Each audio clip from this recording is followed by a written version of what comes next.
mõne ruumiga on nii, et sa astud sisse ja see on nagu, see ongi see. Ja Juure puhul me sisse astusime, siis kõik jäid lihtsalt vaatama seda ja alguses ei öelnud midagi. Ja käisid vaikides ringi ja ütlesid, et see on äge ruum. Asjad on pandud paika ja ta toimib. Jällegi, et kui need detailid siit nagu üksikult võtta, siis nad on täitsa ju tavalised lambid ja toolid. Aga see ongi see erakordne ruum, kui need kõik on õieti sellesse ruumi pandud ja see valik on õige. Tegelikult selle restorani idee kasvas koos selle restoraniga. Me alustasime projekti teadmata, mis siia täpselt tegelikult tuleb. Ruum oli siin antud juhul täiesti, ütleme niimoodi, et siin olid ainult seinad. Siin oli mitte midagi rohkem. Kõige keerulisem, mitte keerulisem, aga raskem oli pigem nagu see, et siia vanasse tööstushoonesse tekitada sellist head olemist või ja alati peab sellega arvestama, et ruum oleks nagu funktsionaalne ja hästi nagu töötav, et siin oleks mugav olla, et siin oleks hea, et ruum ei oleks negatiivne. Ma arvan, millest nagu paljud inimesed ei saa arugi, aga tegelikult kogu see teine tasapind on uus. Et seda metallkonstruktsiooni, seda mitte midagi siin ei olnud, et see on siia juurde tehtud, meie poolt projekteeritud.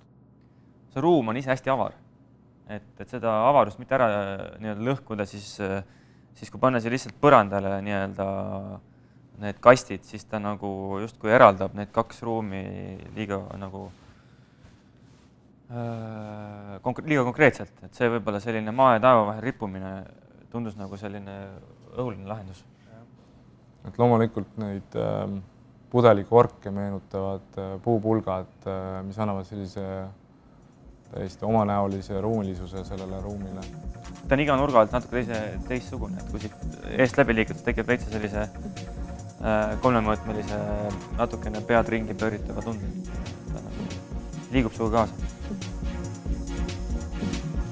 Ma arvan, et hästi nutikad.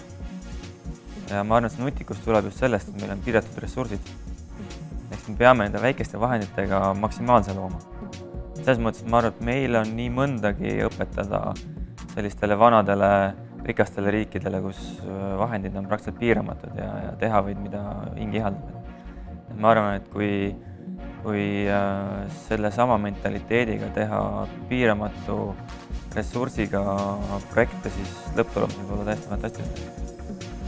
Et kindlasti tuleks projektid Eestisse, et pole see aeg ka kaugel. Juure puhul kindlasti on üks määrav osa ka see, et see on väga võimas ajalooline ruum. See mängib selle interjööri kasuks. Ja nüüd inimese jaoks, kui ta tuleb oma kontorist, mis on tänapäevase normide järgi ehitatud siia, siis ta tunneb seda vahet, kus on õhku, kus on kubatuuri, ruumi kõrgust ja valgust. Minimalismi aeg on meil ju mõnes mõttes nagu ümber, et just see, kuidas sa uuesti elustad need ajaloolised interjöörid, ongi see võti. Meie pärand on selline, kus võib-olla kõik see suur osa vanast on juba maha tõmmatud või pommitatud, et siis me nüüd üritame kõike uut ja vinget teha. Ja kes leiab kuskil mingi vana ruumi, millel on mingisugune ajalugu, mingisugune iseloom, siis ma arvan, et seda tuleks välja tuua ja seda tuleks väärindada.